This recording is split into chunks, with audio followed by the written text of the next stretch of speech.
सौतन की सुहागरात पार्ट 2। धूमधाम से शादी करने के बाद समर्थ और देविका घर आते हैं। घर पर सब उनका स्वागत करते हैं और सौम्या उनकी सुहाग रात का इंतजाम करती है। समर्थ और देविका दोनों अपने रूम में बैठे बातें कर रहे होते हैं। तब देविका कहती है, सुनिए, आप इतना दूर क्यों बैठे हैं? नहीं, कुछ नहीं, बस थोड़ा सा थक गया हूँ। अगर आप कहें तो मैं आपका सर दबा दूं? अब नहीं नहीं, रहने दो, आप भी तो थकी होंगी। देविका आगे बढ़ते हुए कहती है, थक तो गई हूँ, पर आपकी सेवा करना पहला धर्म है मेरा। देविका झट से समर्थ के पैर पकड़कर दबाने लगती है। ऐसे ही कुछ देर निकल जाती है और समर्थ कहता है, अब रहने दो देविका, तुम भी आराम कर लो, तुम भी थकी थकी लग रही हो। देविका मना करते हुए उठ जाती है और अपने बालों को खोलकर समर्थ का सर दबाने लगती है और कहती है, मेरी थकावट तो आप ही दूर कर दोगे ना? इतना कहकर देविका अपने खुले बालों को समर्थ के ऊपर डालती है। समर्थ देविका के जाल में सम्मोहित होने ही वाला होता है कि अचानक से दरवाजे पर किसी की दस्तक होती है। समर्थ आवाज लगाते हुए कहता है, कौन? भाई, मैं हूं, सौम्या। क्या है सौम्या? क्या बात है देविका, कैसा लग रहा है मेरी भाभी बनकर? कुछ बात आगे बढ़ी या नहीं? बात आगे बढ़ती कैसे? तू जो आ गई कबाब में हड्डी। अच्छा जल्दी बता, किस लिए आई थी? सौम्या ठिठोली करते हुए कहती है, क्या बात है देविका, बहुत जल्दी हो रही है। वैसे मैं तो दूध का गिलास देने आई थी। आखिर मेरी सहेली की सुहाग रात में कोई कमी नहीं होनी चाहिए। देविका दूध का ग्लास लेते हुए जल्दी से दरवाजा बंद कर लेती है और पीछे मुड़कर देखती है तो समर्थ तो सो चुका था। देविका समर्थ को उठाते हुए कहती है, सुनिए समर्थ जी, उठ जाइए ना, सौम्या दूध देने आई थी, इसे पी लीजिए, फिर आप सो जाना। समर्थ नींद में उठता है और दूध पीकर फिर से सो जाता है।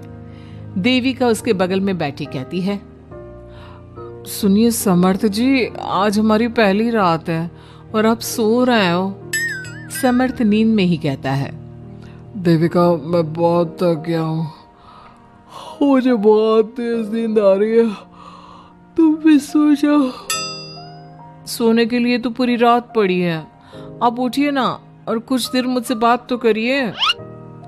देविका जिद करते हुए समर्थ को आधी नींद से उठा देती है।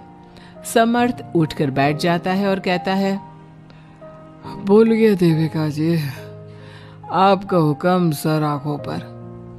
सुनिए, मैंने सुना है कि पति अपनी पत्नी को पहली रात कोई तोहफा देता है, आप मेरे लिए कुछ नहीं लाए क्या? वो मैं कैसे भूल सकता हूँ, लाया हूँ, पर वो दूसरे रूम में रखा है। तो दिखाइए ना क्या लाए हैं। अरे अभी तो कहा कि तुम्हारा गिफ्ट दूसरे रूम में है, तो जाकर लेकर आइए ना। अगर अभी गया तो घर के सब लोग जाग जाएंगे और 10 तरह के सवाल जवाब करेंगे। मैं सुबह दिखाता हूँ ना। समर्थ इतना कहकर लेट जाता है और लेटे लेटे देविका से कहता है, अच्छा सुनो देविका, मुझे बहुत नींद आ रही है, मैं सो रहा हूँ, तुम भी सो जाओ। देविका समर्थ की बात सुनकर कहती है, आपको तो हमारी पहली रात की कुछ पड़ी ही नहीं है। इतना कहकर देविका भी उसके करीब आकर लेट जाती है और सो जाती है। अगली सुबह अधीरा समर्थ के रूम में सफाई करने आती है और देविका को उसके करीब लेटा देख रोने लगती है। रोने की सिसकी सुनकर समर्थ की आंख खुल जाती है। वो उठकर देखता है कि अधीरा उसके कमरे में रो रही है। उसे देखते ही समर्थ बहुत गुस्से में आ जाता है और अधीरा से कहता है, अधीरा, तुम सुबह सुबह क्यों रो रही हो? तुम्हें यहाँ नहीं आना चाहिए था, जाओ यहाँ से। समर्थ अधीरा का हाथ पकड़कर रूम के बाहर कर देता है और कहता है, अब बिना दरवाजा नॉक किए अंदर मत आना। इतने में देविका भी आ जाती है और समर्थ को भड़काते हुए कहती है, हाँ समर्थ जी, ये रो रो कर हमारे घर में अपशगुन कर रही है, और अब ये देखो कैसे मगरमच्छ के आंसू दिखा रही है। इतना कहकर देविका अधीरा का हाथ पकड़कर घसीटती है और कहती है, अब क्या रोती रहेगी या कुछ काम भी करेगी? मुफ्त में रोटियां तोड़ने को नहीं मिलेगी यहाँ पर। चल उठ यहाँ से और कुछ काम कर। अधीरा वहां से उठकर रोते रोते चली जाती है और जाकर रसोई में सबके लिए चाय बनाती है और चाय जाकर पहले अपनी सास को देती है। चाय पीते ही मंजू अधीरा को गुस्से से कहने लगती है, लगता है मुझे मारने की साजिश कर ली है। अरे अभी तक तूने ढंग की चाय बनाना नहीं सीखा। इतनी मीठी चाय बनाई है कि कहीं मैं शुगर की बीमारी से मर ही ना जाऊं। अरे जा जाकर तू मर कहीं। अधीरा मंजू की बात सुनकर दुखी होती है। इतने में सौम्या वहां आ जाती है और कहती है, ये लो, महारानी अभी यहीं बैठी है और मैं पूरे घर में देख आई। अरे ओ महारानी, यहाँ बैठकर किसका मातम मना रही हो? उठ यहाँ से और जाकर हमारे कपड़े धो, बहुत कपड़े पड़े हैं धोने को। अधीरा वहां से कपड़े धोने चली जाती है और बैठे बैठे खुद को कोसने लगती है। हे भगवान, मुझे उठा ले तो अच्छा है। मैं थक गई हूँ इस जिंदगी से। ऐसे ही कुछ दिन निकल जाते हैं। अब समर्थ भी अपने काम पर जाना शुरू कर देता है। एक शाम अधीरा घर के सारे काम करके अपने रूम में आराम कर रही थी और मंजू अधीरा को आवाज लगाते हुए कहती है, अरे ओ कलमुही, अगर आराम हो गया हो तो आकर मेरे पैर दबा दे।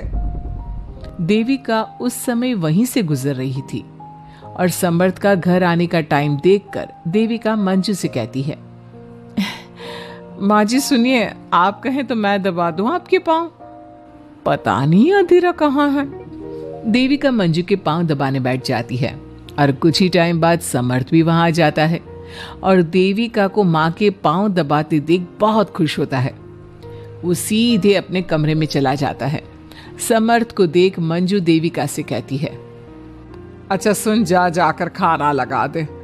और समर्थ थक कर आया है ऑफिस से, जाकर उसे पानी को पूछ ले।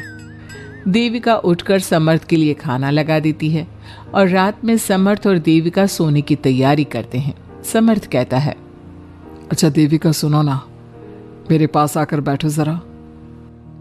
अरे पापा, मैं बहुत थक गई हूँ, मुझे नींद आ रही है। अरे आओ तो सही। आज तो मैं माँ के पांव दबाते देखकर बहुत अच्छा लगा। अच्छा क्यों नहीं लगेगा भला? पूरा दिन घर के काम किए हैं और शाम को माँ की सेवा। पर मेरा तो कोई हाथ बांटने वाला भी नहीं है घर में। क्यों? अधीरा और घर के बाकी लोग कहाँ जाते हैं? अधीरा की तो बात ही मत करो। वो महारानी तो बस मटर गश्ती करती रहती है और घर का सारा काम ना मुझे ही करना पड़ता है। मेरी तो किसी को पड़ी ही नहीं है। मैं तो सिर्फ एक नौकरानी हूँ इस घर में। अरे नहीं, ऐसा मत बोलो। क्यों ना बोलूं?